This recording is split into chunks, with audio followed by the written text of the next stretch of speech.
Welcome back to He's a Giant, about pod about all things Giants football and all things Giants football again this week. I am your host, Sal, with my co-host, Monty. What's going on, man?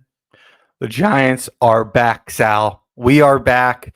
I'm enjoying this long 10-day break to bask in the victory over the Philadelphia Eagles. It feels good. Somebody said it on Twitter on Sunday. It was like the first time a Sunday came where we weren't playing that week and be like, wow, I really wish I was watching the Giants right now. And that's not often. Usually I look at Sunday, not playing Sunday as a break. Like, oh, all right, I got to watch all these other teams that aren't my team and don't have a chance to be disappointed. No, I wanted to run it back, but I will take this nice break. So, hey to everybody in the chat. Make sure to hit that like button if you're here. But yeah, man, it's good to be here. So how about you? It's awesome. I'm actually retweeting a bunch of shit. Never mind. Let me restart our introduction. Welcome to He's a Giant, a pod about all things Giants football. Unofficially not yet sponsored by Celsius. Celsius Sparkling Grape Rush. A most refreshing energy drink and delicious beverage. For those of you who work in the beverage industry, make sure to contact Celsius Official and ask them why they have not yet officially sponsored He's a Giant pod. Not even a like. Nothing. Rude of them, if you ask me. I'm not going to give up on them yet, but if this goes on much longer, I might have to go to another energy drink. Or just cocaine. saying. Well, no, I don't do that. I can't officially sponsor the use of hard drugs on our show, but okay, not that one. Not that one. Not that one. Anyway, so last week, this time, we were sitting here going through an in-depth breakdown of all the different ways we could blow this shit up and get a new GM in here and a new head coach in here because we were just coming off a terrible loss to the Saints and staring down the barrel of what looked like another loss coming up to the Eagles. And we're thinking, it's over. Brian Dable's done. We're cooked. Let's just start over. We got something in Jackson Dart. Let's build from there. Thursday night, you guys know the story. We don't have to rehash it. We beat the ever-living shit out of the fucking Philadelphia Eagles. Belt to ass in every way. Dog walked them all game. They were yelling and screaming uncle and giving up. My favorite play of the game, without doubt, was watching Saquon Barkley gingerly going out of bounds rather than try to get a first down on 3rd and 8 because he saw fear the flot bearing down to take him out. And he said, nope, I don't want any of this smoke. So after that, it has felt different, right? We all agreed. This wasn't just a win. This felt real. It felt different. 39 rushing attempts, whooped them on the ground. I think it was like 176 rushing yards. Cam Scatterbo destroying the Eagles. Jackson Dart tearing them apart. Felt like we were back. Here we are. We've had a whole week already to enjoy this. And the big news coming out of Giants world, as expected, is the quest for a wide receiver. We've debated this. Do you get one now? Do you wait till the offseason, the draft? Early foreshadowing, folks. This draft is loaded with some really nice wide receiver talent. If you want to be patient and just sit back and let it fall to you in round 1 or even round 2, you're going to get a good one.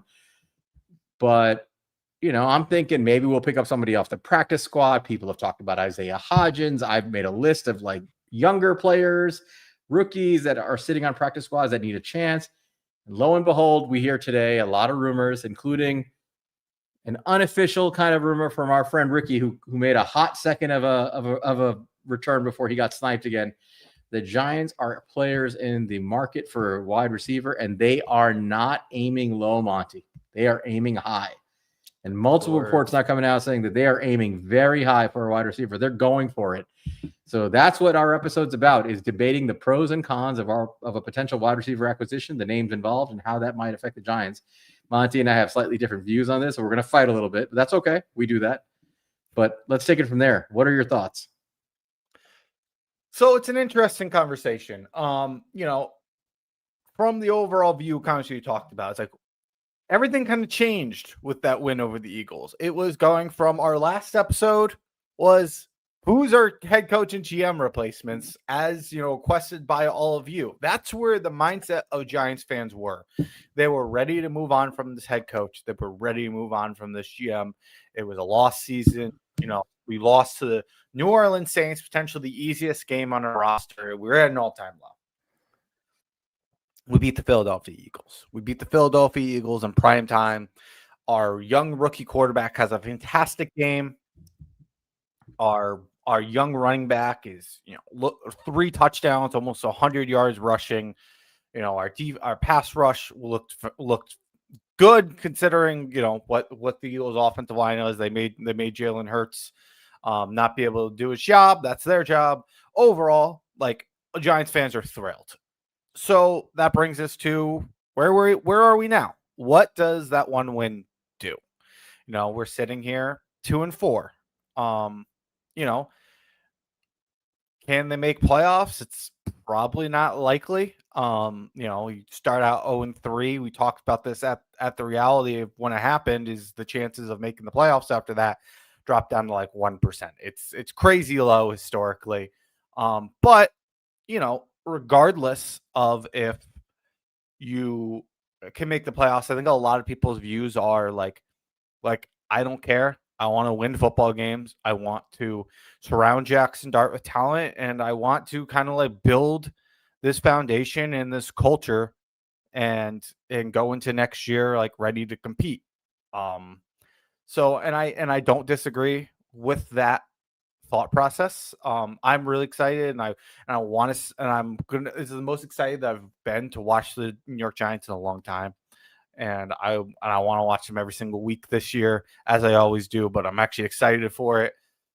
But the question then comes is, what's the right type of move for the New York Giants? Because versus the Eagles, you rolled out practice squad receivers. We rolled out Jaylen Waddle, which I'm going to just say Jaylen Waddle. Get ahead of myself. Wan'Dale Robinson and 2 practice guys, Lil Jordan Humphreys and Jalen Hyatt. You don't have anything there, and so you obviously would like to improve on that, and bring in more wide receivers. But how are we going to do it? We're going to make the big splash, like it's being rumored.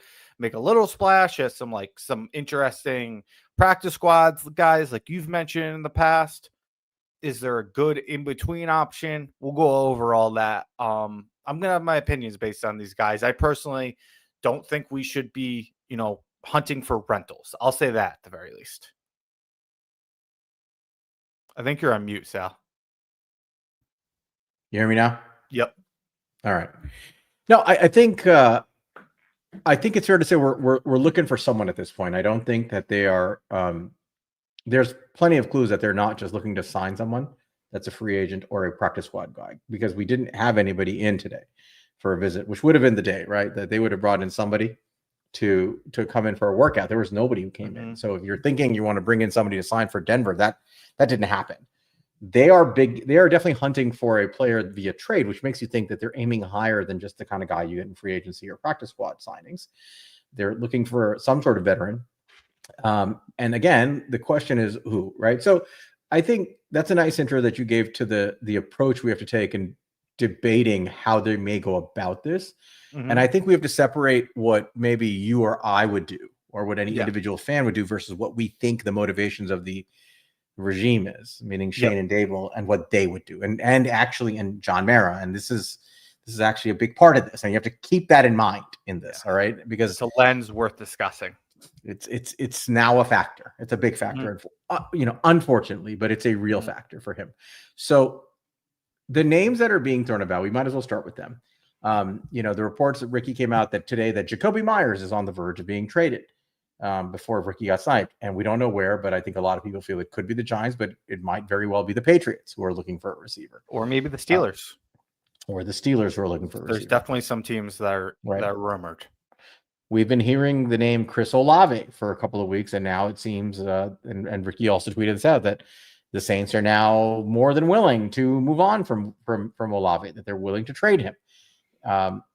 And the name that has been kind of discussed somewhat peripherally the last week or so, and started picking up a lot of steam today, especially in connection to the Giants, is Jaylen Waddle. Yep. I really didn't discuss it until now because I thought it was a pipe dream, but it's beginning to feel like it might very well be the target, and so we should go through all of them. So you started by saying you don't want to rent it. Yes. And I totally understand that sentiment, but let's start with who the rental is. And by the way, there's a fourth name we should discuss before we move on, and that's the other New Orleans Saints receiver, Rashid Shaheed, who I think is a somewhat reasonable target if you want to get a speed guy who can run decent routes. And the one other guy we'll discuss today as well is Jerry Jeudy, which might be the most of a pipe dream. We'll get into all these guys though. Yeah. So let's say those 5 are the guys we're going to go over, right? Let's start with Jakobi Meyers. 29 years old, very solid football player. Let's start with the football player. As reliable as they come. Meyers is a guy that doesn't miss games and he doesn't drop passes. Good route runner, plays inside, plays outside, thrives out of the slot, can play the outside very well, has essentially a 50-50 split inside outside. He's 6'2", 200 pounds. He is now currently in his 7th NFL season. So far this year, 42 targets, 29 receptions, 329 yards, 11.3 yards per reception, which is about his career average. Doesn't have a touchdown this year. Yards per route run is 1.63 this year. He lives around 1.7 in the NFL. That's pretty good. The most important thing, he has 1 drop this year. He had 0 drops all of last year, Monty, and he put up a 1,000-yard season. The year before that, 4 drops, 800-yard season. The year before that, 1 drop, 800-yard season. 4 drops, 900-yard season. 3 drops, 729 season. The guy has dropped 16 total passes in 7 seasons in the NFL. He is as reliable as they get. Does not drop the football, runs good routes. He's a I'm going to run to where I'm supposed to get to. I'm going to run a solid route. You throw me the football, I'm going to catch it kind of receiver. He's essentially a possession receiver. But I think he offers a little bit more juice than that. But he's like a very high-end possession receiver. I think I described him as like the final boss Darius Slayton. There's a lot of similarities, but like if Darius Slayton became like a reliable pass catcher who doesn't drop the football and more reliable in catching the football, through routes, I think you get Jakobi Meyers. So yeah, it's these wide receiver 2s. Yeah, very solid wide receiver 2, right? Like not like elite wide receiver 2, but like a down the middle, good wide receiver 2. Yep. I think that's a good player that I think if you could get him for 2 to 3 years and say, hey, that's my 2 to Malik Neighbors, and this year he just has a little bit of a bigger role because we need him. I think I can get behind that, right? But he is a free agent after this year, which is the reason he's on the trade market, and he's 29 years old. And rumor has it he's seeking a big deal. He wants a deal in the approaching $30 million a year, which he's not going to see. But Spotrac said it. I don't. Spotrac's often wrong, but they did predict him to get a 2-year, $60 million contract. I don't see that happening now. I have a hard time believing Jakobi Meyers is going to get a $30 million a year contract. I really have a hard time believing that. I think he can get a mid-20s contract, like in the 23 to 25 range, maybe. I have some maybe more. I don't know here if you're interested. Go for it. All right. So just kind of looking at this list, I think where you start to see where he's going to be asking for, I think, is Christian Kirk having $18 million a year. I think that's about where he's going to start asking for the money. And then, you see Calvin Ridley, $23 million a year. Cortland Sutton, $23 million a year. Michael Pittman Jr., 23.33. I think, maybe he'll ask in the territories of the Jameson Williams and the Devontae Smith, 25, 26. I think that's a harder sell because those guys really have some serious upside and are kind of, former first round picks and all that. But I think you're probably looking between 18 and 23. I think that's probably the realistic territory. Right. Now, the good part about him is I don't think he's going to cost much in trade compensation to get. No. I think you're looking at, with no control beyond this season at a 29-year-old receiver as reliable as he is, maybe a 6th-round pick, maybe a 5th-round pick at the most, I would say. And even then, I'd be surprised if it's just a straight 5th-round pick. I mean, I kind of think that's what he would go for. What do you think? Yeah, I would probably say about a 5th-round pick. Probably is what he would cost. I agree. Maybe Okay. a 4th, but probably 5th. I think 4th is really pushing it for him. Mm-hmm. Really pushing it. But Yeah, fine. for a rental, I would say 5th. Yeah. Yeah, with not even a full season of control, Mm-hmm. you know? Yeah, if you had another So, year, he'd go for. yeah, then a little bit more. So the good side is, the upside is you're not paying a lot to get him. And you don't have to sign him. There's no rule that you have to pay him. You could just say, I'm going to use you as a rental. I don't care about the 5th-round pick. I want you to help my team try to win games this year, get a little bit more out of my rookie quarterback. That's the upside, right? You get a reliable receiver for Jackson Dart. You see what you can get out of this season, and you figure it out at the end of the season. You either let him hit free agency and let him leave, whatever he gets on the, in free agency, in theory, you would get back some value in the comp formula. But as you've mentioned many times, that may not matter, because if we really believe Jackson Dart's the dude, chances are we're spending some money this offseason. Correct. At premium positions, potentially, like offensive line, Mm-hmm. And so that would We probably wipe it out. Once. Right. So it's hard to believe that we're not going to spend it. But in the event that we don't, in the event that we just lock up our own guys and decide we're going to make trades, however you want to do it, right? You could theoretically pay him in that 18 to 20 something $million range and just keep him for a couple of years, which I don't think is the end of the world. But I would agree with you. That's probably not money well spent. Mm-hmm. I probably wouldn't spend that on Jakobi Meyers. Yeah, I think overall, from a few lenses, I just don't like the Jakobi Meyers trade. I think, this is a guy who's going to be 29 next year, 29 by the end of the season, but 29 starting next season. This guy who's a good player, but not a great one, which great, it's a great thing to have on your team for the right price. But, first of all, let's look at through the lens of you're not extending him. You're just getting him. And maybe we can talk, that aspect as well of extending him. But we just bring him in. First thing I'd like to say, and it's a good thing to remember for anybody we're looking at right now. Historically, wide receiver trades do not produce well for these teams during the first year. They can work out in the future, but sometimes it's really hard for these wide receivers to translate, and you do not see instant success. There's a few examples where it did work out. Like I remember Emmanuel Sanders did a lot for the 49ers when he got traded there for Denver. That was a really good trade for them. A couple of free agents like an Odell did well for the Rams. Even Isaiah Hodgins was probably one of the better producers of these midseason ads for a big part that he knew the playbook from his time in Buffalo. But really, a lot of these guys drop off. And I think that's a worry to start with you when you go for a guy like Jakobi Meyers. And to me, if I'm trading a 5th-round pick, I don't I don't see this team in a position to do that. This is a team, as excited as I am about this team. Again, we started out 0-3 to start the season. You can't ignore that kills your playoff odds. We still have the 3rd hardest schedule in the NFL with 6 weeks played through. It's like, all right, is this a fate? Is this based off last season, not this season? We dropped from 1 to 3. We're still one of the hardest schedules in the NFL, despite it being a new season. That can't be ignored. And Jakobi Meyers, a 5th-round pick, is a valuable pick. It's not a 2nd-round pick or a 3rd-round pick, but there's guys that we've gotten. Tyrone Tracy with that pick. We got Micah McFadden with that pick. We just got Marcus Bowe with that pick. Yes, there's the Eric Grays and the Marcus McKeithen, but even DJ Davidson. But that's been a reliable player for us. That's a guy who's been on the team for an entire contract, and that's a valuable piece. It's not something I just want to give away. And I think it would be a really bad look for Joe Schoen to make a trade and then just let him walk. I think that'd be a really bad look for him given where this team is. I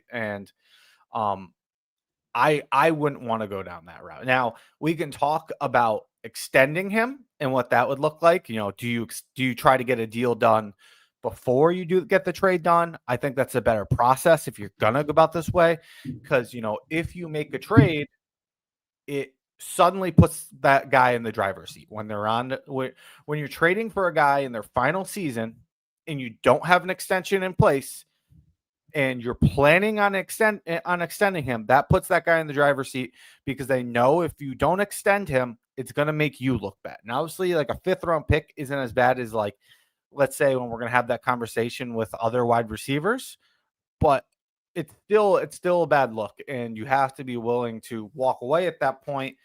And to me, I'd rather just, if you really are that interested in Jakobi Meyers, I would rather just wait until free agency and go after it because he's not going to get tagged. Yeah, So, I agree with you. I mean, I liked Jakobi Meyers before the season because I thought if you had him for a full season to complement Malik Neighbors, there was some value in that. I think when you lose Malik Neighbors, I don't know if he makes up the difference in what you need anyway. So I agree with you. I mean, I think it's just a hard sell to give up capital and then either pay him too much or just lose him for nothing. I'm not sure that's their target, and I'm not sure it's a target that makes a ton of sense at this point. I think I would have preferred him if we still had Neighbors here. Like as a compliment to Neighbors, I think I would have preferred him, but he's not. I agree with you. I'm not really thrilled about that. you're supposed to yell at me, Sal. I'm not going to yell at you about this one because I don't totally agree. I'm not going to yell. You yelled at me in the chat today. Was it about this? I don't know, maybe. I yell at you a lot. I don't remember what the topic was.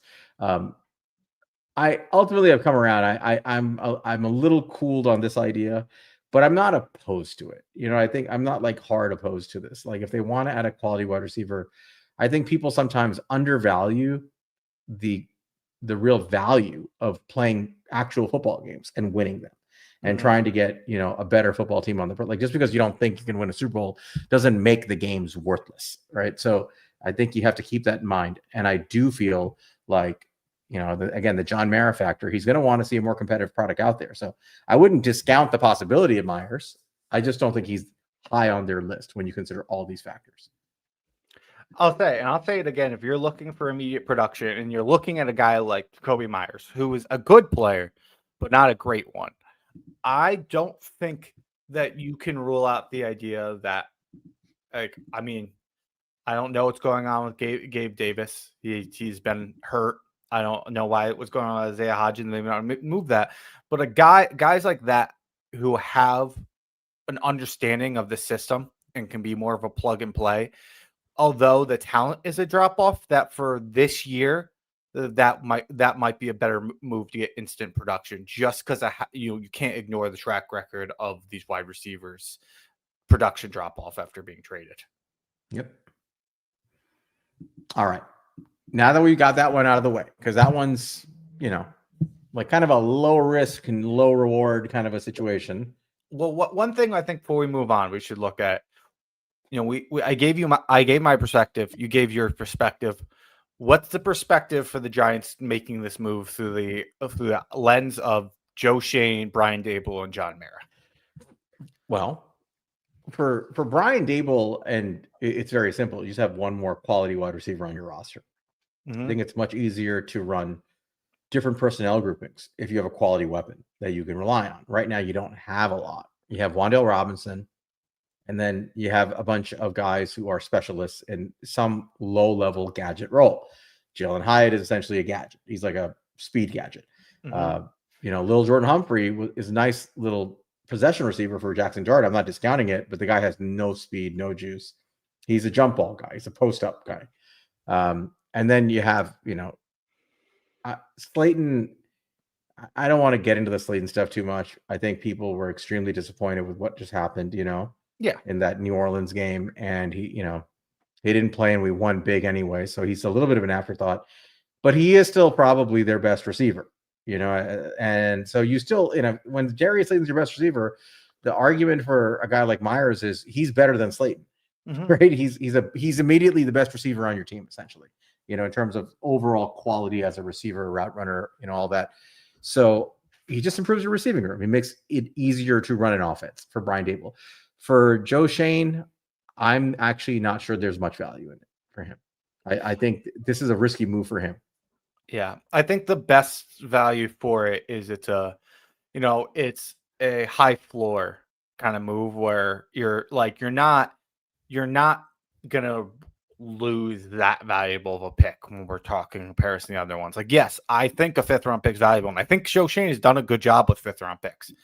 But at the end of the day, that's not going to make or break his drafts. Losing a day 2 pick could, and that's going to be the cost of these other guys, and you're getting a reliable player. Yeah, but you're also, I mean, you made the point, like he has actually done okay with the 5th round picks. Mm-hmm. I don't think there's a ton of value here for Joe Shane, because I think he'd be losing a pick he'd want. He'd be getting a less than major impact player, and who is it benefiting? I don't think it benefits him a ton, because then he's the one who has to deal with, do I sign this guy? Do I just let him walk? And he looks like an idiot if he lets him walk. Right. I think he's the person who benefits least from this. John Mara, it's going to be the same answer for everything with John Mara is, the guy's got cancer. He's sick. You saw him excited after the win. I think wanting to see the Giants be as good as possible and win games is going to be a priority for him. It's going to be a factor here. Jakobi Meyers does make them a better football team, whether you like the guy or not, whether you agree with the trade or not. He makes a better football team. I think that's all there is to it. But again, when you put it all together from I wouldn't be my priority, right? Considering the other options. So no, I just obviously I want to see put the best team out on the field, but I could this is the end. This is kind of before we move on. This is kind of my overall argument for all this. Obviously, I would love to improve every position, and I do think wide receiver is a position this year that needs to be improved the most. But I don't think improving the team should always come at the cost of the future.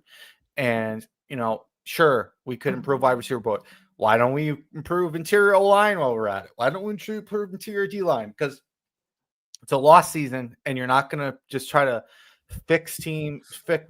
Lost season's rough, but I mean in the sense of it's not a playoff season most likely, and just filling holes with Band-Aids isn't in the best interest of this team long term. I'm not saying to throw away the season and stop trying to upgrade rooms, especially where you can. And something that they've done successfully at times in this organization is finding these cheap veterans, in off of people's practice squads and off the streets. And they've done a pretty good job at that.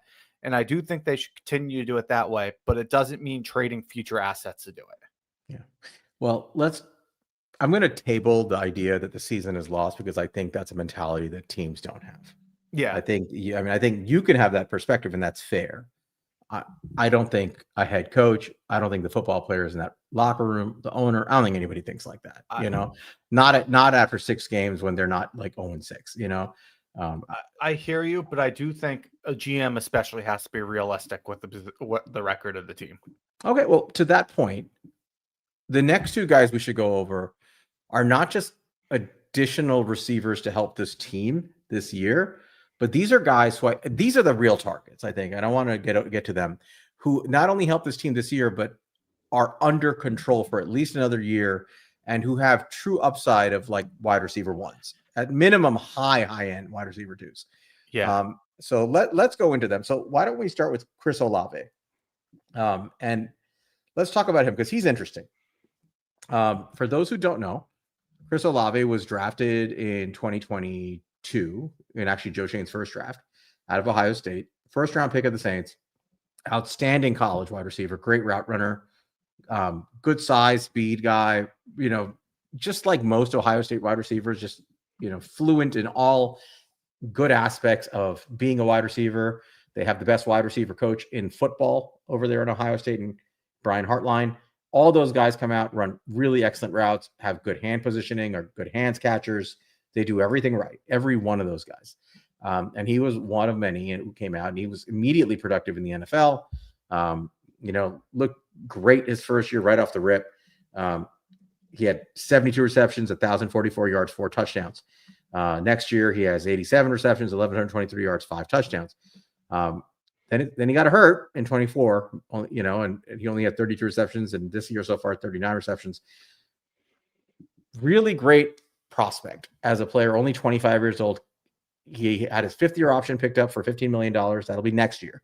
So he's under control this year, next year. Mm-hmm. But if anybody who knows Chris Olave knows, the issue is not the play on the field. It is his injury history. He has had not 1, not 2, but 5 concussions. Along with some other, soft tissue injuries. I think if he wasn't a frequently concussed athlete, I really have a hard time seeing any team wanting to trade a 25-year-old receiver of this caliber. They usually sign these guys. They keep them on their roster. But because of that history, he's available. Yep. Now, take it from there, Monty. Like I gave you the intro. Talk to me about why you would not, or under what circumstances you would make a trade for Chris Olave, who, by the way, will want a deal. The second you trade for him, he's going to want an extension. And you should give him an extension. If you're trading what likely it's going to take to get Chris Olave, you should be getting an extension because it's not going to get cheaper. Like, and if it is getting cheaper, you made a bad trade. So if you're willing to trade a second, a third, or one thing I threw out on Twitter earlier in this week was, maybe you can give away your second and get Olave and a third back. That would be like the Elijah Moore trade when the Browns trade for him from the Jets. That was kind of my comp for that. And he might cost more than that because he's a much better player than Elijah Moore ever was. But as you mentioned, the issue is the injuries, the concussions. He has 5 concussions in his NFL history. I mean, NFL career. And, that really is, I know like people say it like he's a concussion away from, being out of the league, but when you have that many concussions in that small of a time frame, you really could be. I mean, he could hang it up tomorrow. I mean, he's not going to because he wants to get that final payday, but like that's scary shit. And if he ever just decided one day saying, "Hey, I'm going to hang it up. I can't do this anymore," I wouldn't blame him. And I don't think you can ignore that. But he's going to try to play this out. He's going to try to stay healthy. And hey, I mean, Sterling Shepard dealt with this for most of his career. He hasn't gotten a concussion since 2019. So, I mean, it's possible he could, go down that route and he could be fine from here on out. I mean, this is a phenomenal player. And, I've heard some people think, you can get him for a day 3 pick. I don't think so. If you're right, I'm all for it. If you can get Chris Olave for a 4th, 5th round pick, I would be all in on taking that swing on Chris Olave, paying him whatever. That's fine with me. I'd be perfectly fine with that. I actually think he'd be a really good fit for Brian Dable's system. But when I was just talking about a third, a second, a trade down from the second, I think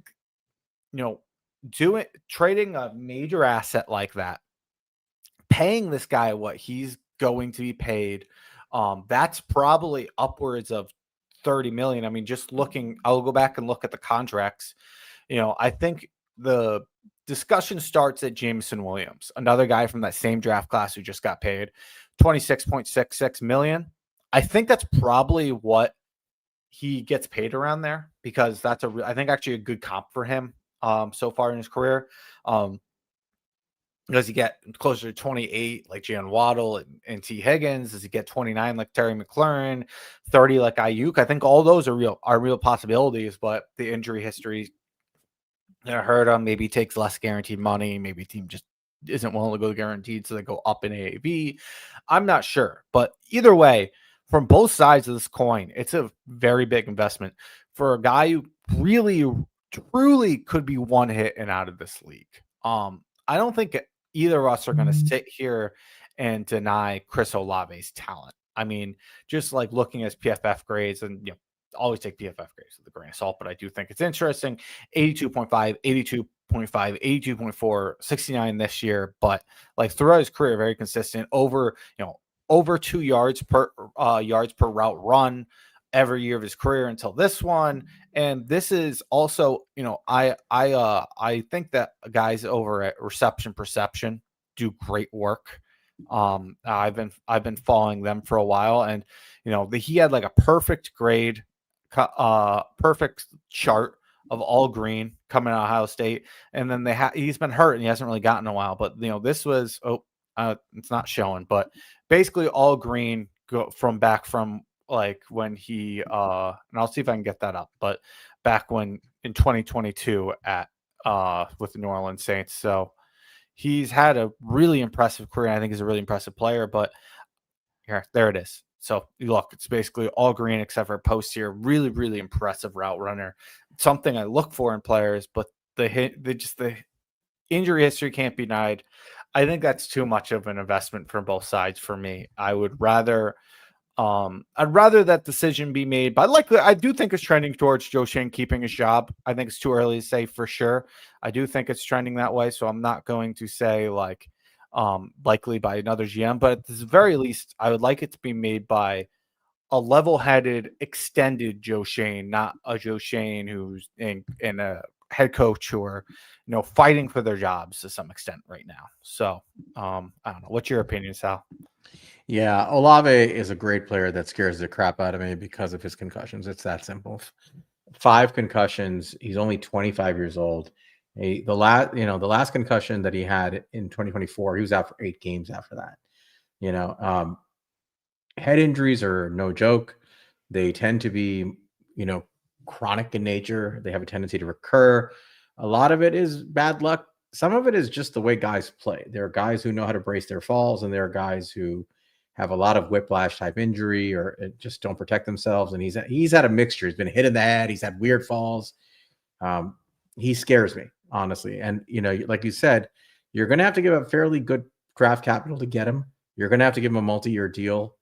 Once you trade for a guy like this, he expects you to sign him, and he has leverage over you, a lot of leverage, because you're going to give up premium capital to get him.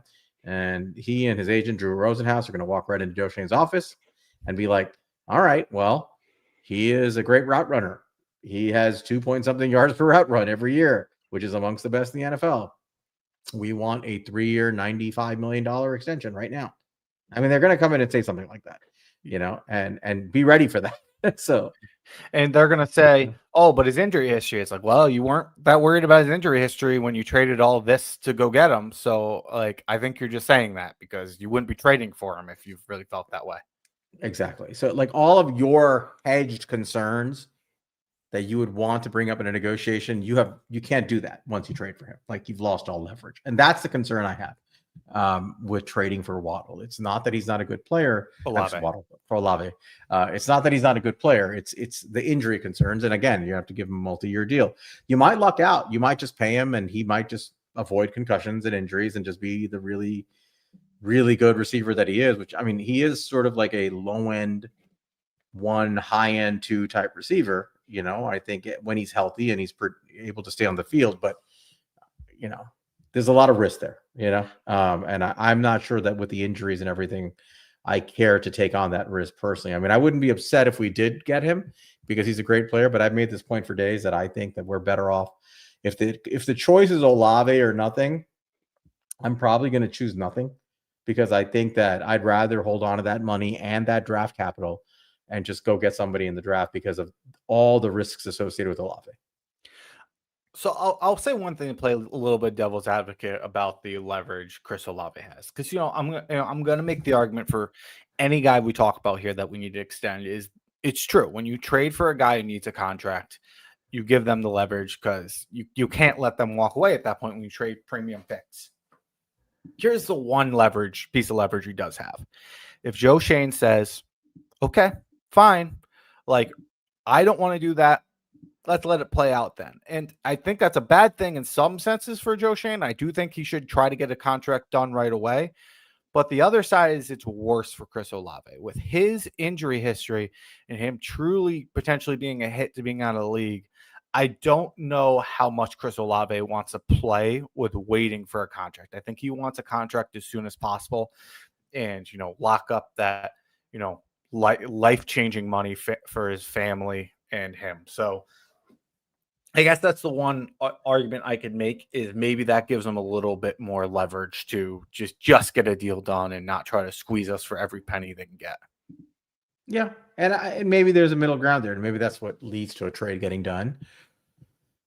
I have concerns. I mean, again, it's the health stuff. To me, that many head injuries, I'm not okay with it. I think he's basically one more head injury away from potentially retiring on you. And I'm not sure I'd want to invest a lot of capital in that. What if I said it was the Jameson Williams contract? So it was at 3 years, $80 million. and we did that second round trade down to the third scenario that we talked about for Olave, how would you feel about that? And the deal was done upon the trade. I mean, I'd be excited that we have a great player, is how I'm going to look at it, right? Because I do think he's potentially a great player. And he's a very productive player when he's on the field. So I'll be excited about that part of it.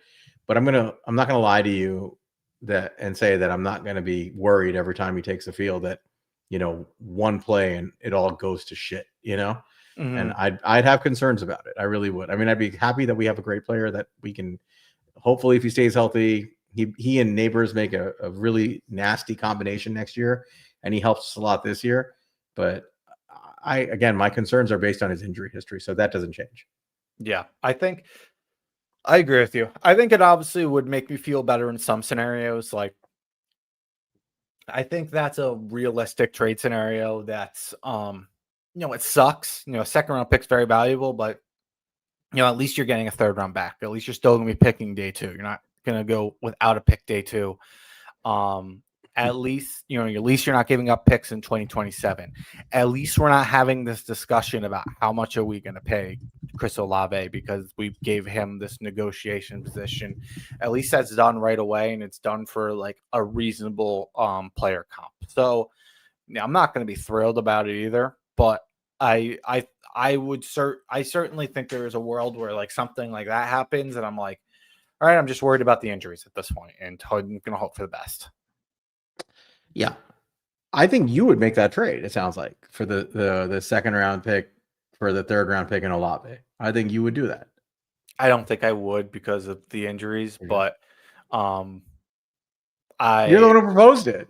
Well, I proposed it because I think that was the trade that I would at least consider that's reasonable. I don't think a third is going to get it done. So I think that is a good in between. All right. So I'm the Saints, and I'm like, Joe Shane, you're desperate to get a receiver. You're calling me. Give me your second round pick. I wouldn't do it. Hopefully, what if he does it? But he might, and then I wouldn't be happy. I would not be happy if that was. So let's talk about the perspective of Brian Daboll, Joe Shane, and John Mara.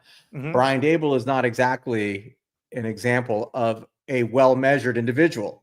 This crazy fat bastard ran into the freaking medical tent literally the day the NFL gave a tour to everybody saying how like sacred the blue tent was. Coaches may never enter the blue tent. It is guarded, from the realms of men.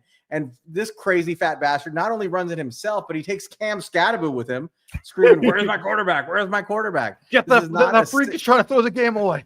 The freak is screwing it up. Yeah, I mean, he couldn't coach the team. He couldn't bear to watch Russell Wilson for 2 freaking plays, and he's freaking out. I hope he didn't cost us a draft pick. I don't think he did, but they thought about it for sure. It's gonna be some nasty fine. He is out there banging the table right now, saying, "Olave is nice. Get me Olave." He's banging the table saying, "I want somebody like Olave. Get him in here. You can get him. Go get him. I want him." What do you think John Mara is saying? Get me a wide receiver and let's win games. Hey Joe, how good is this Olave guy? Yeah. He's freaking great when he's playing, right? He's a great route runner, really helps his team.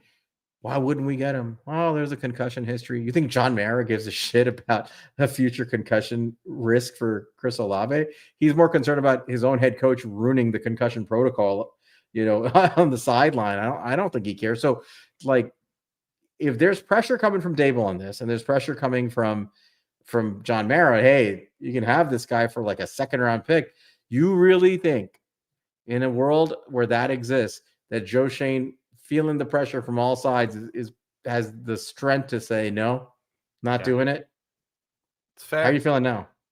Yeah, I mean, I could see it getting done. Doesn't mean I'm gonna like it, but I think that there's a realistic world that they take a swing despite the injury history.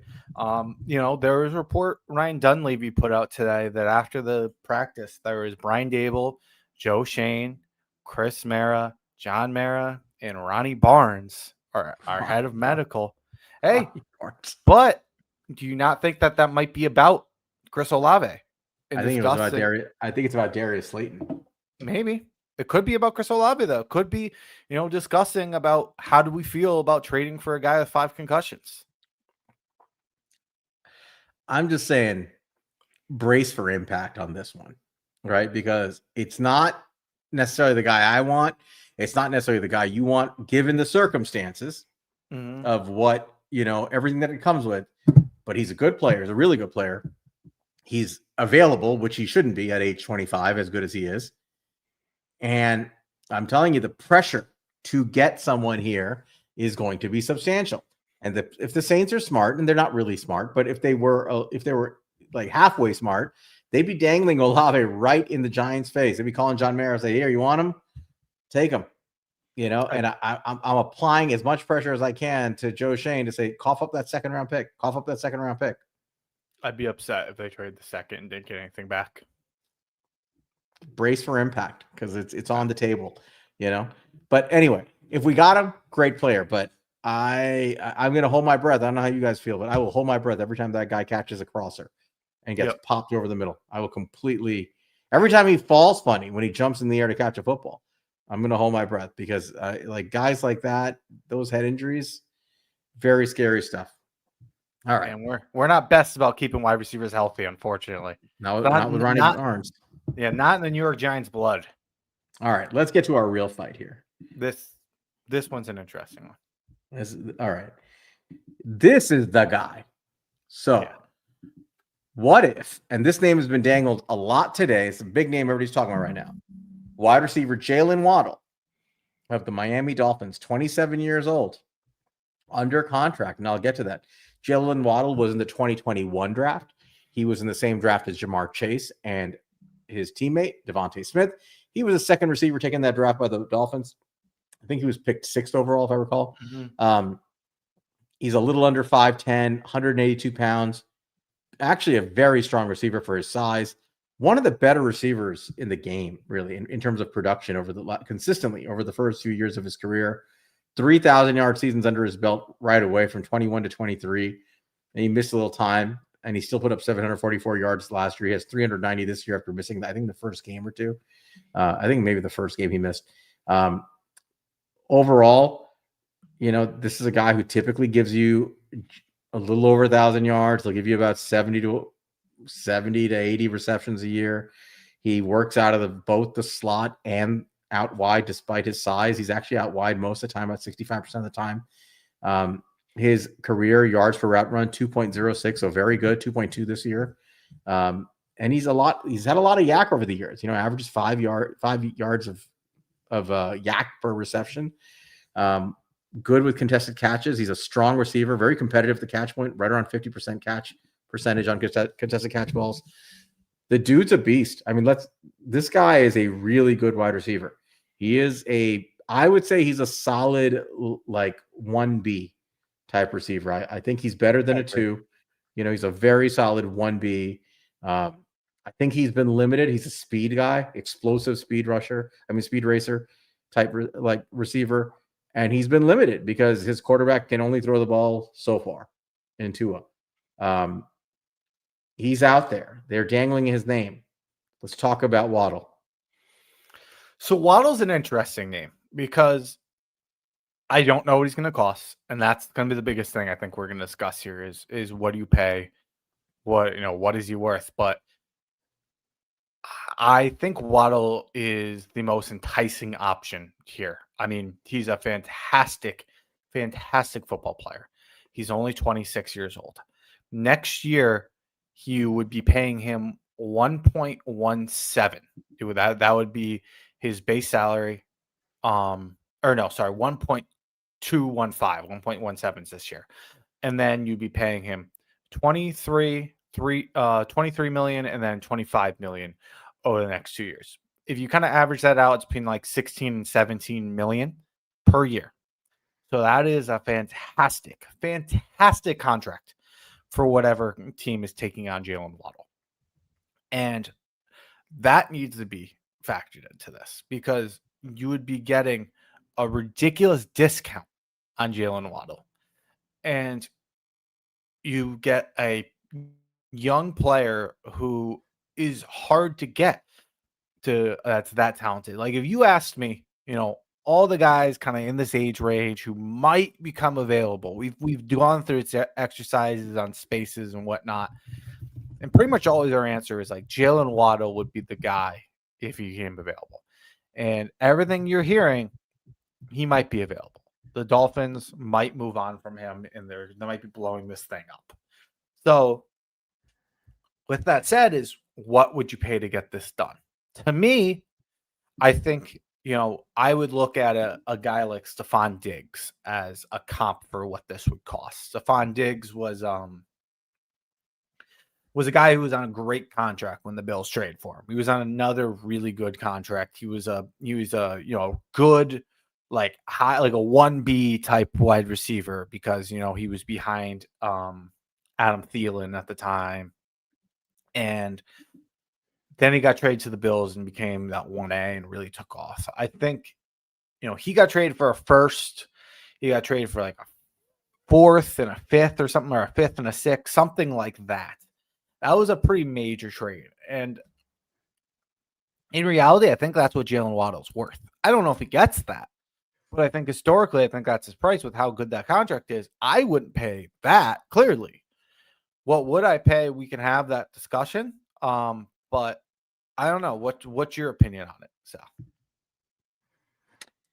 I think Jaylen Waddle is actually very underrated for what he offers in offense. And just from a football player perspective, this is a guy, and I'm going to try to. It's hard. I don't know how to share this. You do all the sharing crap. I don't know how to do this. What are you trying to share? His PFF stuff, or yeah. No, I found a great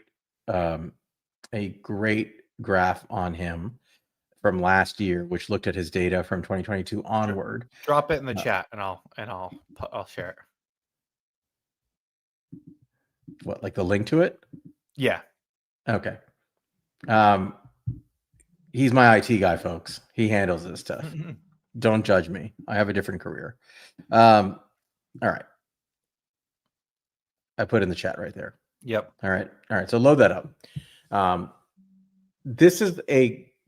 was looking up data on just what people publish on just some analytics on him.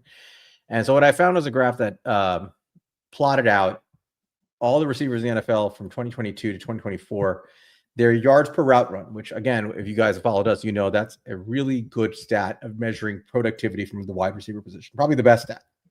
And how many yards they produce for every time they run a route.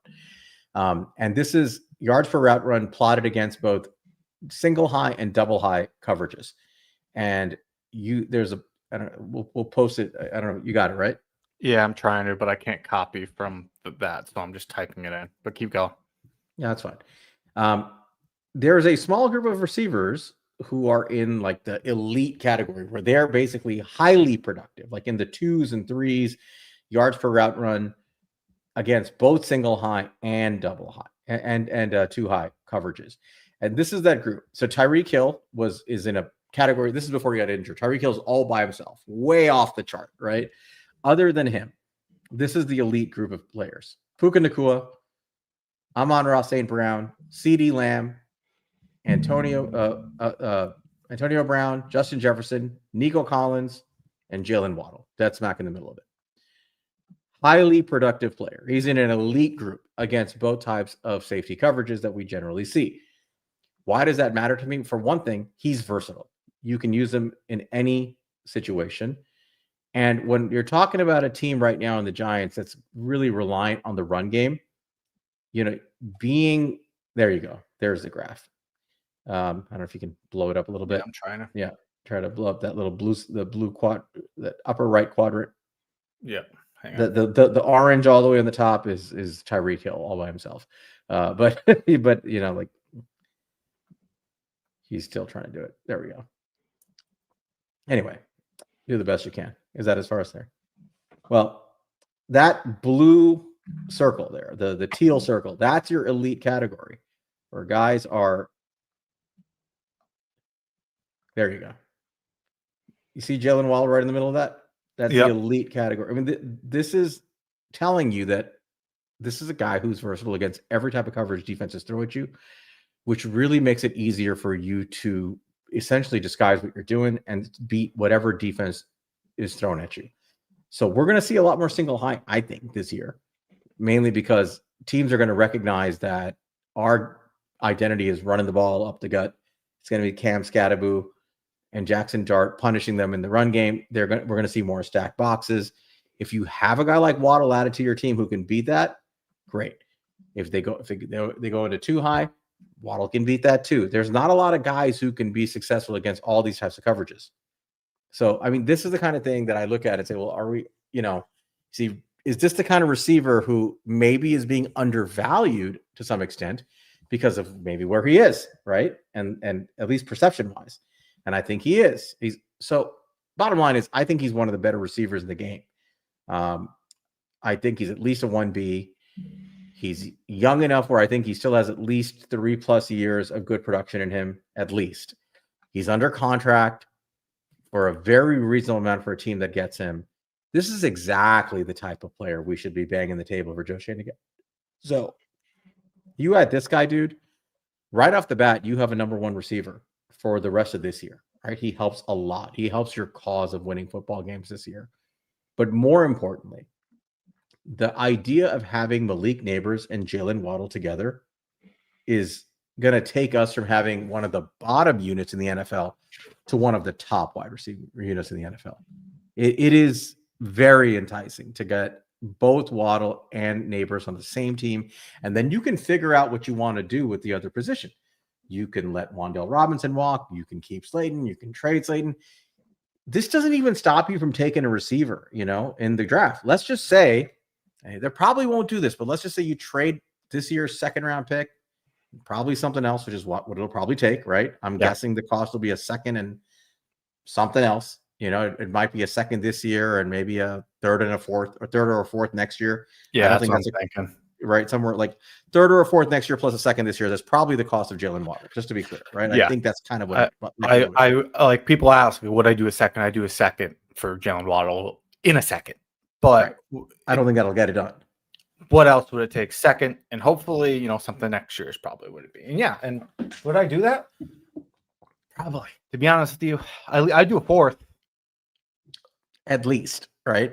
Mm-hmm. Yeah, I could do a second and a third, but then maybe you ask them to throw something back at you, whatever, right? Can I get but you have the frameworks of a deal in there, right? And the question is, would you give up your second this year and either a late day 2 or early day 3 pick next year? Yeah, I would. I'd throw in a player if I had to, right? Whatever. They can have Deonte Banks and Evan Neal. Sold. Right. He is a tantalizing addition, right? He's been relatively healthy. He's highly productive. He does it against all types of coverages. He's explosive. He's fast. He adds a speed element. He's a playmaker.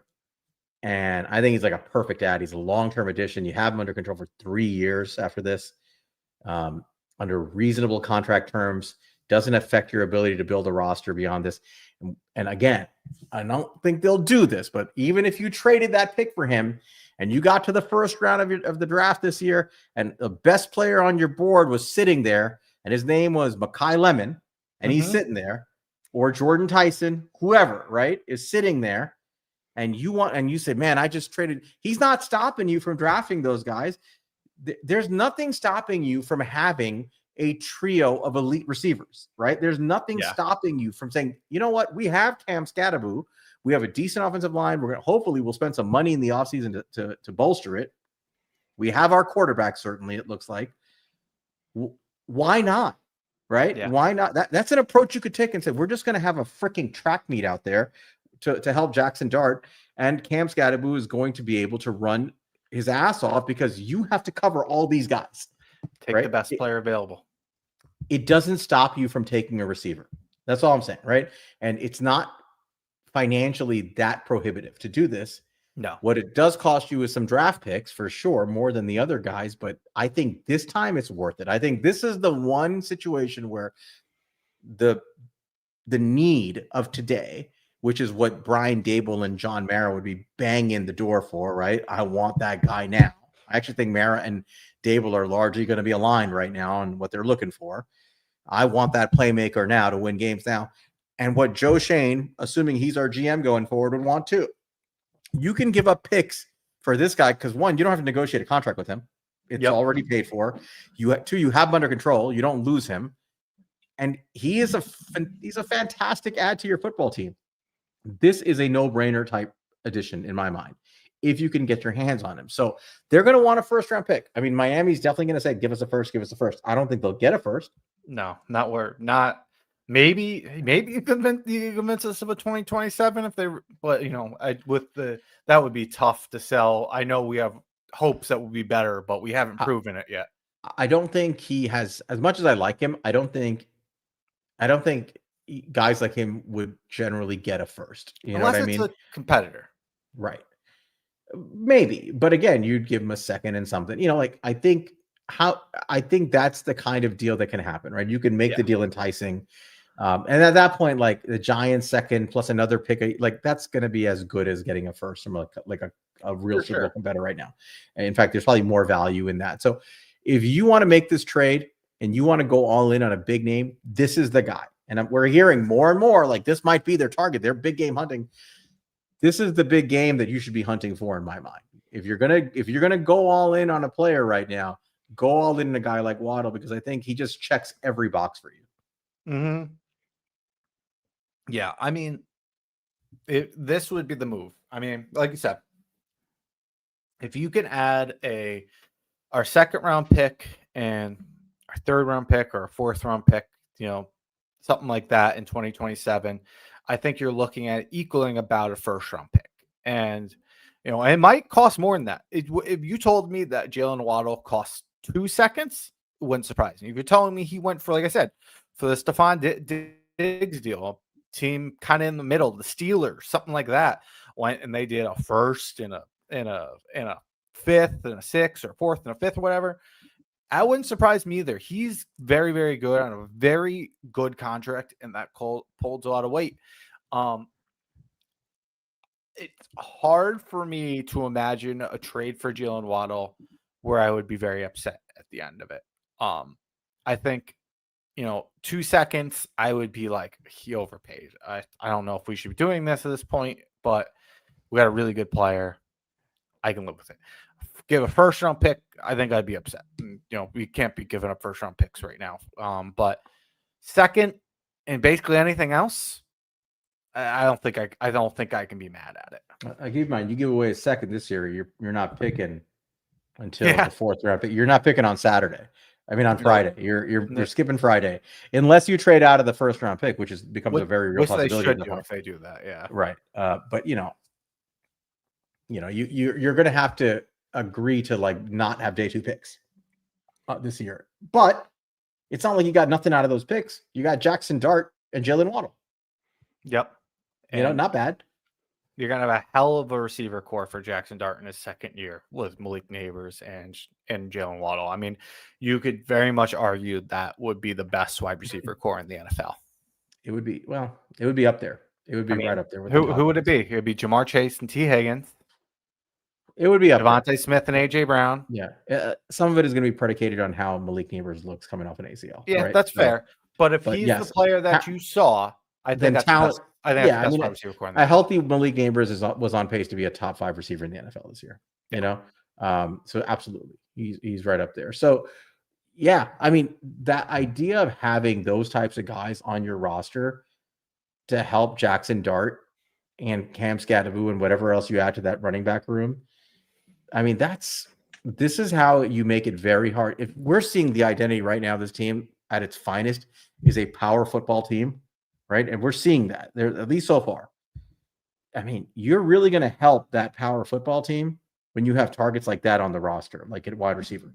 Teams cannot cheat against your run game if they have to guard those kinds of athletes. Right now, even this year, even the remaining 11 games of this year, if you just have Jaylen Waddle on this team and you add him to Wan'Dale Robinson and whoever else we have out there, that really changes the way defenses have to play us. He's that good a receiver where you have to respect his speed. You have to respect his ability to get open, to separate. He is a changer of the way defenses play you. it is going to help Cam Scatteraboo and Jackson Dart establish the run, and Tyrone Tracy, however they want to do it. Obviously, with the majority of it come from Scatteraboo, it does help them a lot. And I think it helps the Giants be able to really run the ball and control football games. And when they want to throw the football, they're going to have a guy who can absolutely win just rep after rep for Jackson Dart. And I think Dart's learning how to be a really good point guard. He's distributing nicely. He's finding his receivers, going through progressions.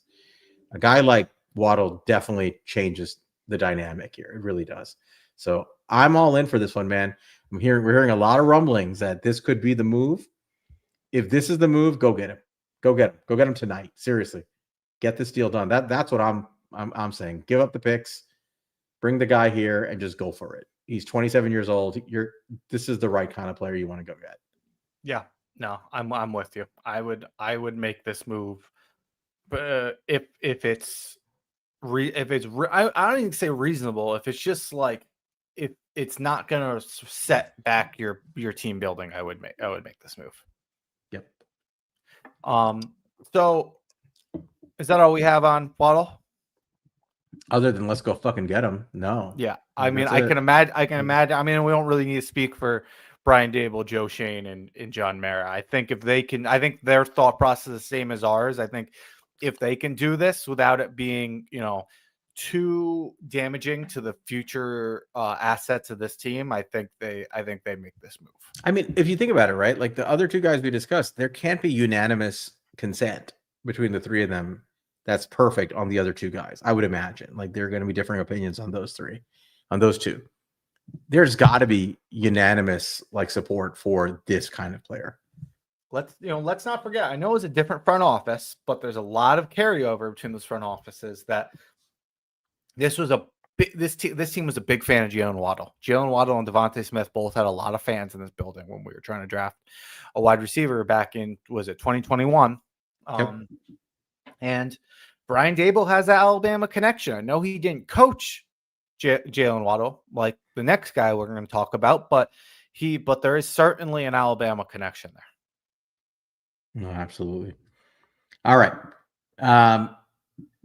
That's the big name. The two big names obviously are Olave and Waddle. I think Waddle is kind of in a tier by himself, in my opinion, in terms of the desirability of the trade.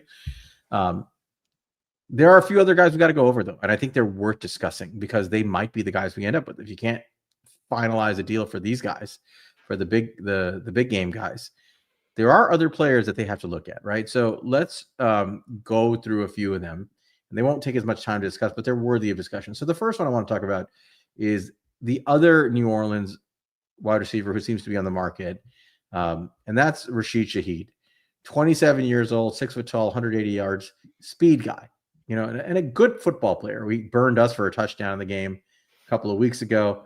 It's a UDFA, out of Weber State, has had a nice career, Monty. Like for a guy like a UDFA 2022, he had, he in his limited time playing, he's a very reliable receiver. It's great. He grades that very well according to PFF in almost every metric in receiving, in overall offense, and not dropping the football, securing it. He's mostly a guy who plays on the outside as a speed guy, about 2/3 on the outside, 1/3 on the inside. Yards per route run around 1.9, which is very respectable. Again, he's not like an every down type of guy. They've used him kind of sparingly, but he has had good production when he's gotten an opportunity. The only problem is he has not gotten a ton of opportunities. His biggest year in terms of receptions was 2023 when he had 46 receptions in 71 targets for 719 yards and 5 touchdowns. The other years he's been in the 20s in receptions and in the 300 to 500 yard range. So he is kind of like, the way I look at him is he's kind of like what you want Jalen Hyatt to become, but he's already there. And I think he's probably a better version of it. The good thing about him is while he's an impending free agent, he's not owed a lot of money. His overall contract this year was $4.2 million. That's prorated over the remaining 11 games. So he's probably not going to cost much in terms of money. And I don't think he'll cost much in terms of draft capital. I imagine this guy's minimal draft return. What do you think about Shaheed added to this roster? Yeah, I think it's an interesting ad. They just cleared up some room. That's worth mentioning with restructuring Paulson Adebo and Javon Holland, and that cleared up room as it lines up pretty well to what Rashid Shaheed would cost you. It'd be a rental, and I'm not big on rentals, but I think if you can do this for a 6th-round pick, I'm not gonna be mad. We have 3 6th-round picks. I'm not gonna be that mad about just a 6th-round pick. I think I think there is a drop off after the 5th round where the 6th and 7th round guys really are just more special teamers and things like that. And I think he can add a speed aspect to this offense. I think, I would rather do a move like this than make a trade for like a Jakobi Meyers, for example. I think if you're dead set on adding some help to this offense because you feel like you need it that bad, I would rather just go and do that through practice squads or whatever. But I don't think Rashid Shaheed's a terrible option. I actually think he makes a lot of sense for the Denver Broncos with his connection to Sean Payton, just best season of his career under Sean Payton. But if we did do that ad, I think he is a lot of what they wanted Jalen Hyatt to be and never became. And I think that they probably have an idea of what he can be in this offense because that's what they wanted Jalen Hyatt to be in this offense. Yeah, there's not much else to say. He's a burner. He's a good receiver, reliable, I think. But I don't think he's a guy that gets I don't think you get him to turn him into like, your every down receiver. That's just not the role he's ever been used in. And I'm not sure I would assume he could do that. So if you're looking for a starting receiver who can get a lot of reps to improve your room, I don't think he does that at all. And quite frankly, Monty, if I'm looking for a gadget or like a depth guy, I'm not interested in trading for that. I think you can find guys like that living on people's practice squads, just looking for a chance to play. Not to diminish him, but I don't want to give up capital for a guy like that who's going to be a free agent. I'm with you. I'm not going to pout about it. I'd much rather I don't know who else we're going to talk about for these low tier guys, but like a Devontae Wicks, for example, has like 2 years left on his contract. Dontayvion Wicks. I'd rather do something like that just because you get the extra year of control. Like I could justify that, but it's a 6th-round pick. At the end of the day, it's not the end of the world. If you feel like you have to make a move like this, then fine, whatever. But it's not. It's a very low level investment. But yep. I think the other guy that really worth discussing here, and you and I discussed earlier today, is you could argue as a big name here is Jerry Jeudy. Yep. So just to give some context into him, his name has been floated around a lot. It's being mentioned a lot, and he is having a frustrating year this year, which is, become the norm for Jerry Jeudy. He had that really good season with 1,200 yards. Was that a year ago? Last year. Yeah, with Jameis. Really, really impressive year. Right now he's leading the league in drop passes with 8. Not great. So he's having struggle. He's limited at practice right now.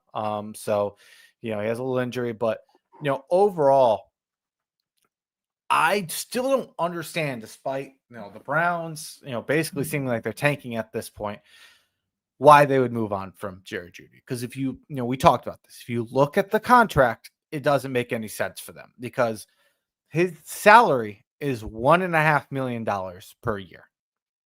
They can basically save the option or the bonus he would get for being on the roster next year of about $6 million for trading him to us. But outside of that, you're really not saving anything. So you're just doing this for the pick. I know like Dan Duggan in his article, he thought his projected value was a 5th-round pick. And, he basically said all he would cost us was, it would cost us just about nothing this year. It would cost us $6 million in 2026. And in 2027, if he is not living up to his contract, they can move off of him before he's due $17 million. And I don't think $17 million is a crazy thing to pay him if he gets back to his form he was last year. I think that you would probably keep him at that point. I mean, that's basically like it's like a good 5th-year option at this point. Like these are really reasonable numbers, which is so but that's what makes it interesting with Jerry Jeudy is why would the Browns make this trade? Because they're just better off keeping him at this point, especially if they're going to go draft a quarterback next year. And they have a couple young guys. Like, I don't see the benefit for the Browns. But if there's truth to this, I do think that this arguably is the trade that makes the most sense for us because this is a guy who has a history with Brian Dable. Brian Dable coached him at Alabama. He had a really good year last year. He's a real highly drafted player. I can see his route running fitting in really well with Brian Dable. He has a connection with Jameis. I know Jameis on the bench, but whatever. Like, it's an interesting name if all that's true. But what are your thoughts? Yeah, I'll be honest. I was never a big Jerry Jeudy fan. I think it's very much another Darius Slayton variant at a high level. A lot of drops, better route running, but a lot of drops in his career. His drop percentage is exceedingly high. Like he's around like 11-12%, and I think that's an improvement. But I mean, this year he's at 26% drops, dude. Like it's bad this year. He has the drops, and it happens a lot in his career. I think he had one really big year of production with Jameis last year, and you gotta, the reason I say that is because Jameis is he's like a wide receiver stat inflator because he's just going to keep slinging that sucker, right? He's going to keep targeting you, and whether it's the right thing to do or not, you're going to get a lot of targets from Jameis. I think receivers love Jameis. And it's not even like his yards per route run went up a ton. No, he just got more routes and he got more targets, and that's it. So, I'm wary of him. I don't think he's as good as the name would suggest. I don't think he's super reliable. I think he's a frustrating receiver to watch and root for. But at the end of the day, like, he is a good player. He would probably be an upgrade here. I'm not enthralled by him, but again, like you mentioned, the way Andrew Berry structured his contract, very Philadelphia thing to do, where he came from essentially, is really just to make it just bizarre and strange with a lot of pushback money. Strange. And, there's not a lot of value. They'd be eating a ton of dead cap. I don't know why they would trade him. I don't think he's realistically available, but even if he was, I'll be honest, like, the price would have to be pretty low for me to be okay with it, even with the money that you're paying him, which wouldn't be much. I'm just not enamored with the receiver. You take the name away and just assign any other random generic name to this receiver and his production and his body of work. I don't think we're thinking too highly. I mean, I think if you give me a wide receiver who had 1,200 yards the year before with that contract, and you can get him for a 4th, 5th round pick, I think I don't care what the name is. I think I would make that move because I think I think you're paying him $7 million over 2 years, and then with an option of a 17 for a third. Yeah, I mean, he improves the room. I just don't love him. I get it. It's just, and I don't, like, again, I don't understand the Browns making that move.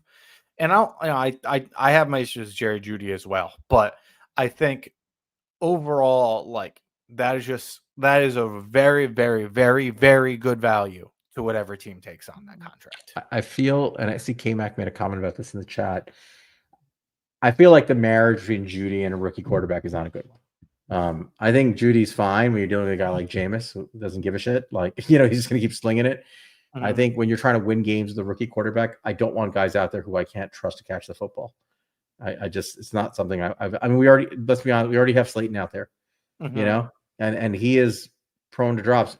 Wandale is prone to drops. It happens. I don't want to add another guy who can't catch the football reliably. So personally, I have zero interest in Jerry Jeudy. This is one where I will probably be bothered if we got him, not because of the money or anything like that. Just, I don't like the player added on here. I'm not a big fan personally. I say, outside of getting a good trade for Waddle, because that would just get me really excited. I think that's a long-term future. I don't get why the Browns would do this, and I don't think they will. I think this would be my number one trade target if they did, just because. Oh my God, are you serious? Why wouldn't it be? He has the best contract. I just told you why it shouldn't be. I don't think any of that matters, man. He's getting paid.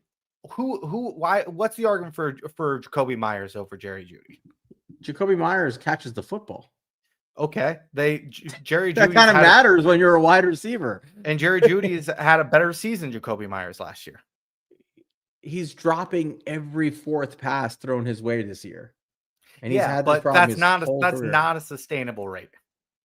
No, but his rates of drops are sustainably high. And I don't look 1 in 10 isn't great, but it's not 1 in 4. Look, I've heard this argument before, and I generally am okay with it that some of the highest dropped ball receivers in the NFL are like the top guys because they get the most targets. I get that, right? Mm-hmm. He, independent of that, has way more drops than I'm comfortable with. And I don't think he's a top guy. I don't think he's close to a top guy. But you're paying him like he's a wide receiver 5. Yeah, I just don't think he's a reliable player. You're paying him You're paying him like $3 million a year on average. And I get it. I get the argument. I don't think he's a reliable football player. I didn't want him in 2022 when Giant fans were clamoring for him at the trade deadline, and supposedly Joe Shane liked him. You don't think he's an upgrade in this room? Yes, but you're an upgrade in this room. He is an upgrade. He'd be the best wide receiver in this room. Yes, but that doesn't do anything for what I'm looking for like, I want a receiver that's going to be part of the future, ideally, or at minimum help my quarterback win football games this year. And he might do that, or he might cost us games because he can't catch the fucking football half the time. Like, you throw him he will have concentration drops in big spots. I just don't want it on my team. I'll be honest. I understand the frustration that's going to come with him, but if in a scenario that the Browns traded him, this would be the best combination of talent, what you're going to have to trade, and contract of any of the guys by far. I'm not going to disagree with when you mesh it together from that perspective. I'm looking at just the player. I'm not a big fan of this player. I understand, but you don't have to love the player to acknowledge the rest. It equals the best formula output. I would prefer to go get a guy who's a reliable route runner who catches the football than this guy. I'm serious. And I think I'm so serious on this. I would rather have Isaiah Hodgins off the practice squad who will be reliable to catch a football. I'm serious. Like, I don't want to trade draft capital for a guy who's going to break our heart with a horrible drop in a big spot. I don't need that on the team. I'm serious. Like, and I can put up with it for Malik Neighbors once in a while because Malik Neighbors does superhero shit. Jerry Jeudy does not do superhero shit. Then trade Darius Slayton after this year and keep Jerry Jeudy for a fourth of the cost and be a better wide receiver. He is better than Darius Slayton. I'll give you that. And he has the same drop issues, and we're paying him $12 million. But we don't like Darius Slayton. But we liked the contract.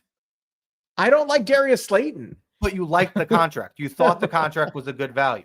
Yeah, it's okay value. And I'm not arguing the value point. I'm saying I don't like the receiver. I just don't like the receiver that much. I'm not telling you to like the receiver, but if we're just like, we're talking about a wide receiver, like what hopefully be our wide receiver 3. I don't think you need to be that worried about what dropping 1 in 10 from a wide receiver 3. From the perspective of what you're paying him, you're right. Yes. I don't want the guy in the room. That's what I'm trying to say to you. I'm not a fan of the guy. You can have that take, but I don't think that's like you're like that fact that I think that's our bet. Okay, let's walk through it. If you're Brian Dable, do you want Jerry Jeudy? You know him from your Alabama days, right? Yes. So tell me the argument from Brian Dable's perspective. It's that he is one of the most talented route runners in the NFL. He has a history with that guy. He thinks he can bring out the best of what we've seen of Darius Slayton, and he is not going to cost him his ability to add players this offseason and an ability to add players in the draft. And if you're Joe Shane, why do you want Jerry Jeudy? Because he gives him the idea that you're adding to this room where you're making John Mara and Brian Dable happy, but you're not stuck paying a guy a ton of money, and you're not you're not giving premium draft capital to get him. That's what you're correct. Arguing is, right? And you're not getting stuck having to pay him. What is an acceptable draft capital maximum limit for you? A fourth? Fourth would probably be the max, yeah. And again, this goes back to your original point. if I'm Cleveland, I'm not giving up Jerry Jeudy for a fourth. Not I with the agree with money you. I owe him.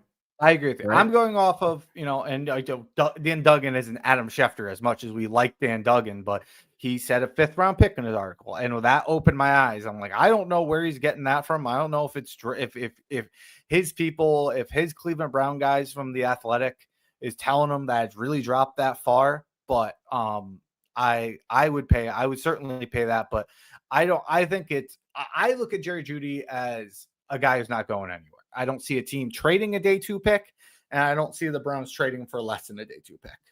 He feels locked into the Browns for a very long time after that contract. But yeah, look, the Giants got him. My only positive outlook on this. Oh, by the way, why would Mara want him? I think Mara probably wants anybody who could improve the room. Yes. To try to get wins and look, and Jeudy will have electric plays. That's the one thing I will say about him, right? Like, he's such a good athlete and such a good route runner that I think when he does catch the football on some great route, he can take it to the house, right? He can be electric, and you can be like, wow, not a lot of guys can do that. And then like 2 plays later, he can just drop a crosser over the middle, like literally in his hands, right? That's the Jerry Jeudy experience. I can see why they would want him for the reasons you mentioned. I think he'd be pretty low on my priority list. I'm not afraid to trade away draft capital if I have to get a high quality player for impact. I don't think he adds a lot of impact. Now, if you told me this is the guy we got, we're going to see how it goes this year, but we have plenty of draft picks and money left. And what we're going to do next year is we're going to trade Darius Slayton, replace him essentially with Jerry Jeudy. And we're going to draft somebody like Jordan Tyson, or Mekhi Lemon. And now on my wide receiver room is Neighbors, Lemon, and Jeudy. That I can live with. That's what I'm saying.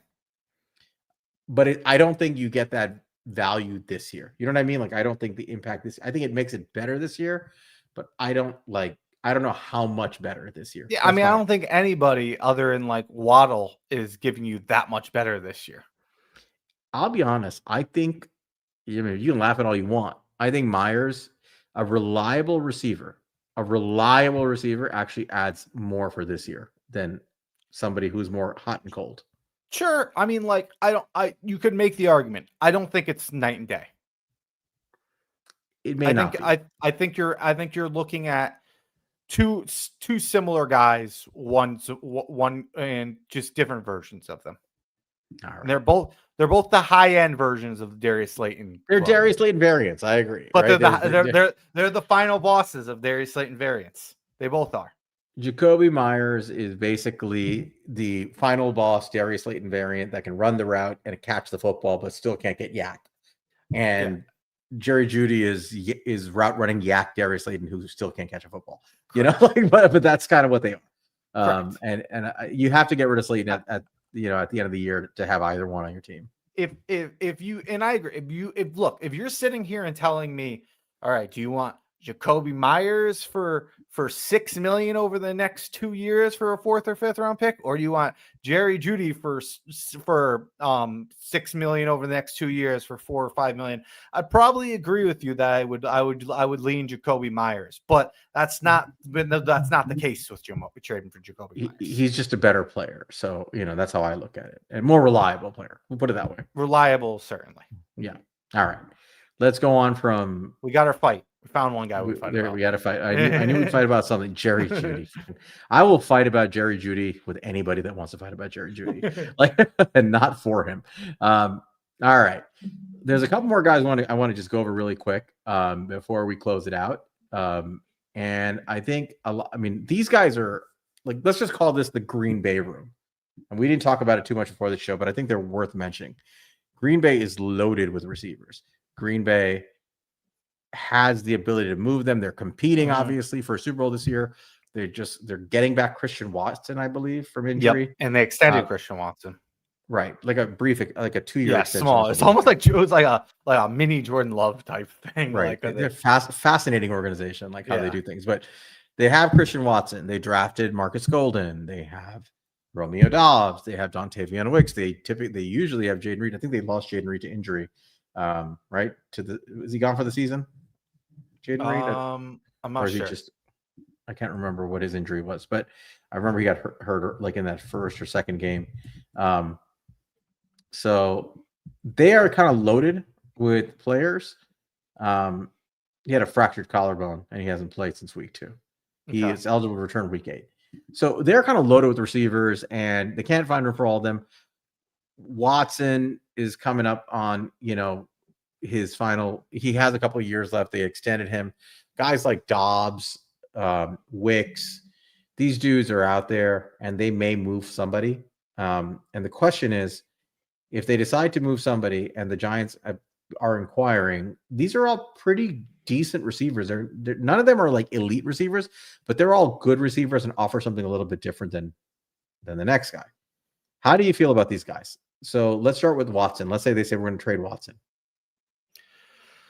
So Christian Watson, let me pull up his contract real quick and kind of get a look at it. I mean, as far as just talking about the player, I mean, he's a guy who can stretch the football field. He's had some he's had a good bit of drop issues himself, but he's a tall jump ball guy who has speed. They signed him for, so you would eat his base salary.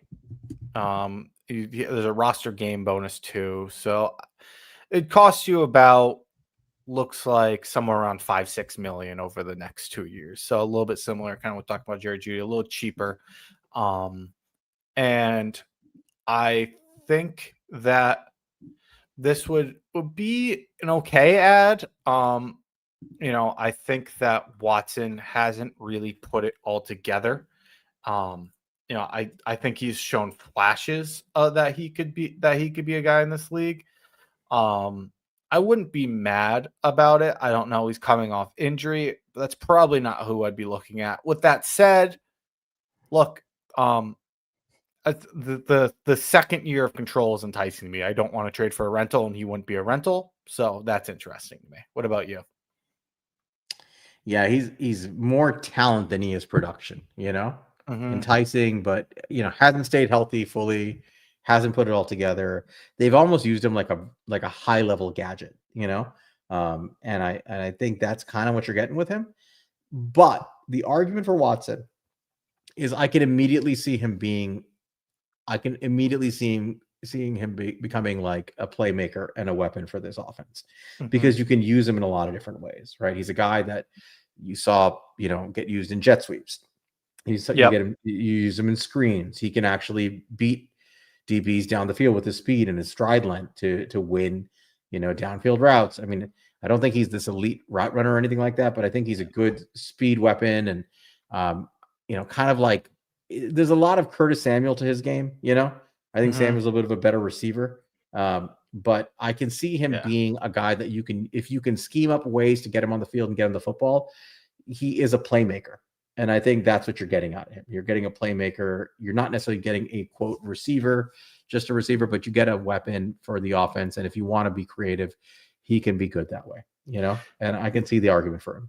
Yeah. And it kind of feels like they drafted his replacement in a Savion Williams, who's kind of that guy.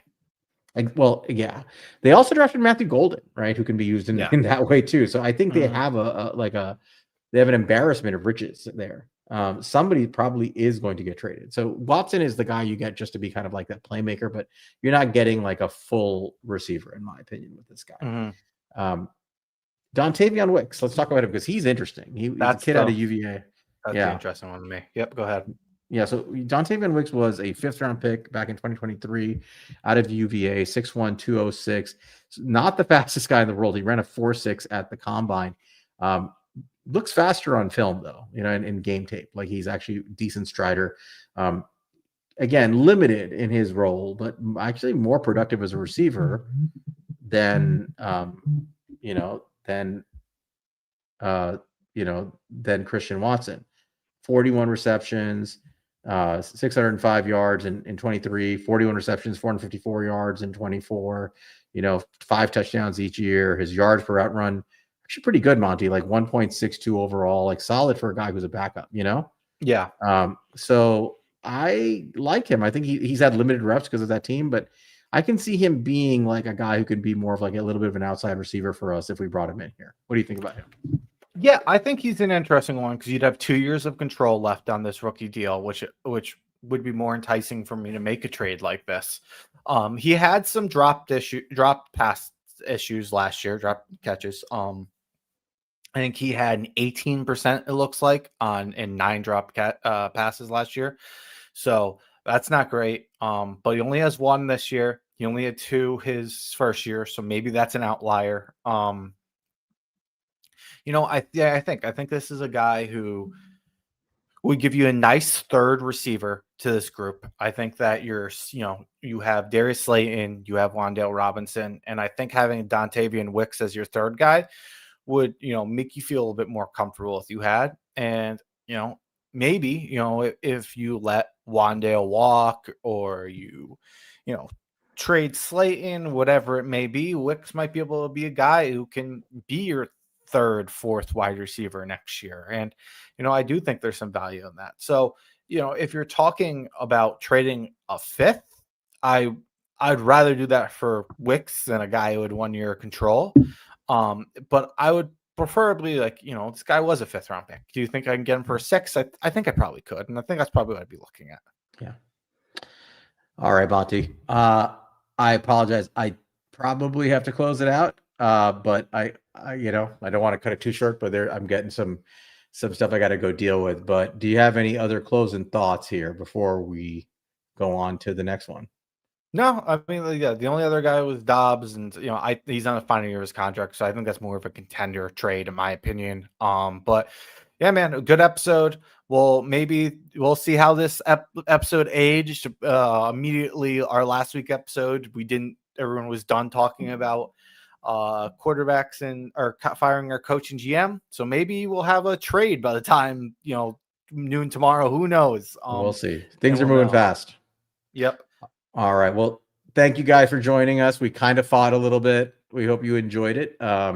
We'll get back to the position previews hopefully next week. We're actually waiting on better game film, for those who are wondering, to be able to give you a better review of some of these positions. But we'll see. I think we're going to get a receiver. Hopefully we do, going into this game. If we can get a win here, I think it solidifies everything we got last week, and I think we're all rooting for that win to see if this is for real and it's sustainable. So next week we'll be talking about either we're for real or maybe we're not, but until I see you guys and we see you guys again next week, we thank you. I'm going to ask you, if you're here, to please like the episode, subscribe if you have not subscribed yet to our show. That helps us on the YouTube algorithm. You can follow us at He's a Giant Pod. Follow me at Queens_guy, and you can follow Monty at MONTECRI5TO. Thank you guys for being here.